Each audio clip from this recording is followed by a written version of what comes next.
Renungan Pagi Menjadi Putra dan Putri Allah oleh Ellen G. White, 21 Januari 2021. Mari kita berdoa. Bapa kami yang di sorga, Allah pencipta langit dan bumi, laut dan segala isinya, Allah yang maha besar, maha kuasa, sumber segalanya, yang kami sembah selalu melalui anak-Mu yang tunggal, Yesus Kristus. Terpujilah Yesus, anak Allah yang maha tinggi, yang adalah gembala yang baik bagi kami. Pada pagi hari ini kami bersyukur boleh bangun dan berbakti dan sebagaimana membaca serta mendengarkan nasihat-Mu. Kiranya Roh-Mu ya Yesus menguasai hati dan pikiran kami agar pekabaran ini mengubahkan hidup kami. Beserta kami sepanjang perbaktian ini, kehendak-Mu yang jadi, ampun kami akan dosa dan salah, karena kami berdoa hanya dalam nama anak Allah yang tunggal, Yesus Kristus, yang adalah Tuhan dan Juru Selamat kami. Amin.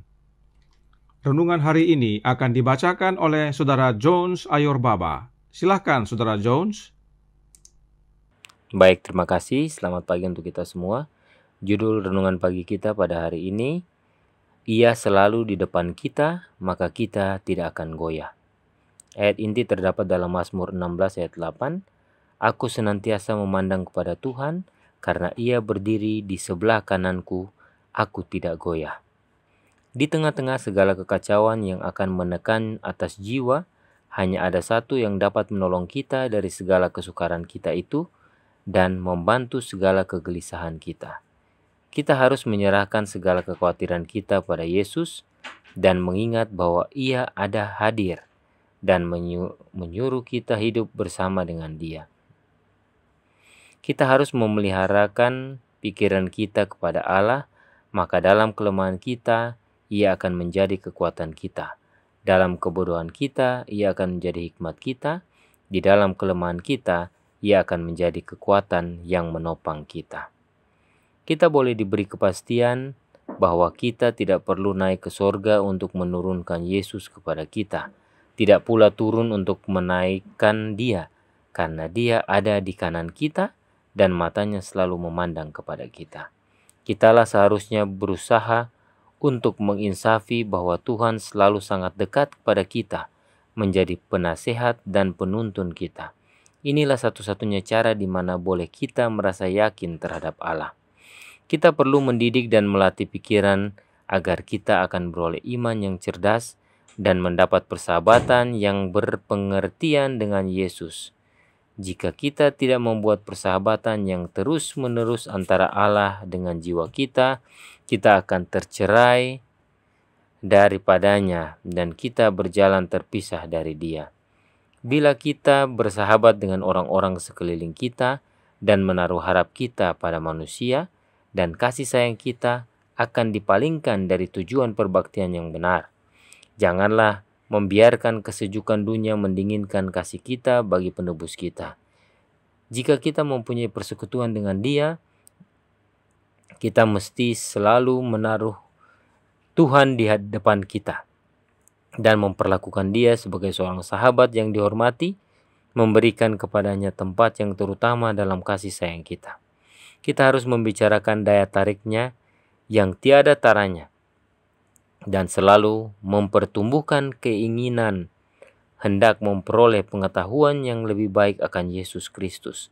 Kemudian Roh-Nya akan beroleh kuasa mengendalikan kehidupan dan tabiat kita. Kalau pernah ada waktu apabila manusia memerlukan hadirat Kristus pada sebelah kanannya, sekaranglah waktu itu. Kita memerlukan kapten keselamatan kita terus-menerus di samping kita. Terima kasih. Terima kasih atas penata layanan Saudara Jones. Tuhan Yesus memberkati. Selamat pagi saudaraku dalam Tuhan.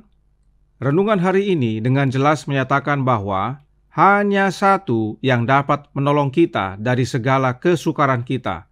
Hanya satu yang dapat membantu segala kegelisahan kita. Dia adalah Yesus. Hanya Yesus yang dapat tolong dan bantu kita. Kita harus ingat bahwa Yesus ada hadir bersama dengan kita. Roh Nubuat menyatakan dalam Membina Keluarga Sehat halaman 56 paragraf 4 yang berkata, keadaan bisa memisahkan sahabat, gelombang samudera luas yang bergelora bisa menerpa di antara kita dan mereka. Namun tidak ada keadaan, tidak ada jarak yang dapat memisahkan kita dari Yesus. Di mana saja kita berada, Ia berada di samping kanan kita untuk menopang, memelihara, menegarkan, dan menggembirakan kita. Lebih besar dari kasih seorang ibu kepada anaknya adalah kasih Yesus kepada umatnya. Sungguh kutipan yang menguatkan. Yesus begitu mengasihi kita sehingga di mana saja kita berada, Yesus berada di samping kanan kita. Tidak ada keadaan, tidak ada jarak yang dapat memisahkan kita dari Yesus. Yesus selalu bersama kita. Selanjutnya, manuskrip 11 tahun 1885 paragraf 14 berkata, sedangkan di dunia ini pria dan wanita harus bekerja. Kerja bukanlah aib tapi berkah. Kristus sendiri bekerja dengan tangannya, begitu pula para rasul. Kristus tidak ingin kita menghabiskan waktu kita dalam perenungan yang sia-sia. Saat kita bekerja dengan tangan kita, kita bisa memikirkan Allah dan sorga.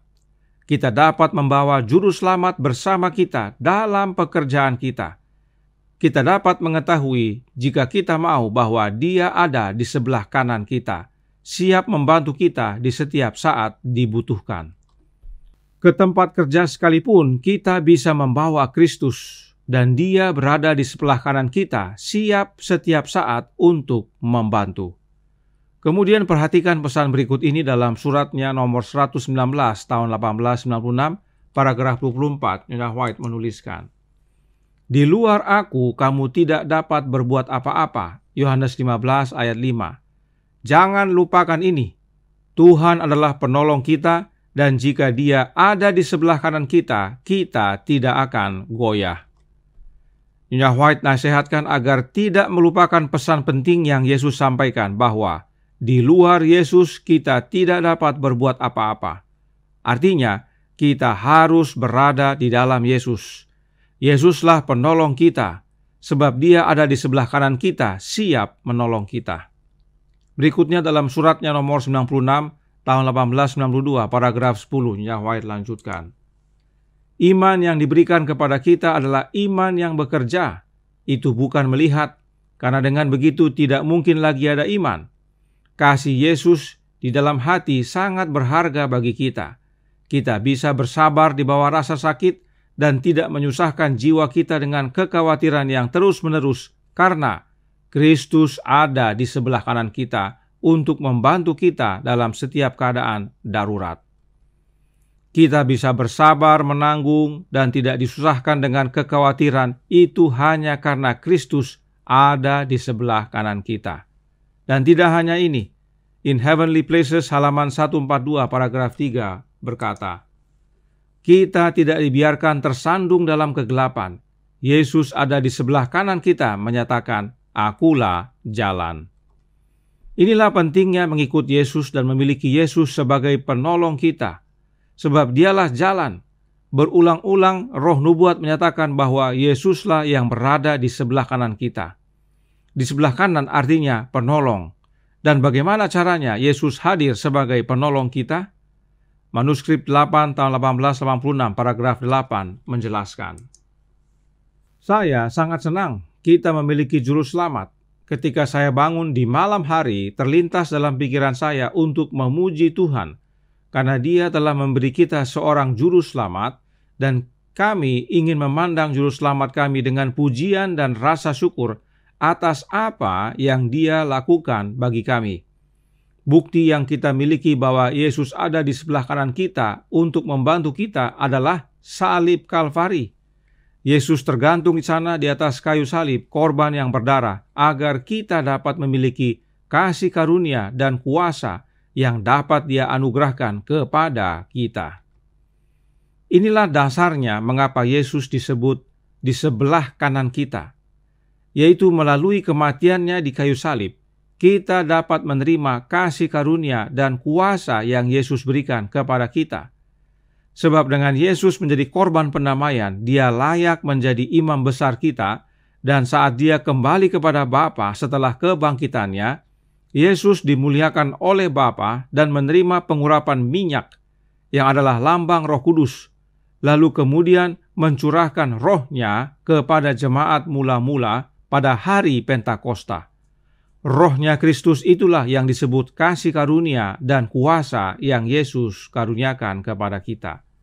Melalui kehadiran Rohnya Kristus inilah Yesus dapat hadir bersama kita di mana saja kita berada. Tidak ada keadaan dan tidak ada jarak yang dapat memisahkan kita dari Yesus.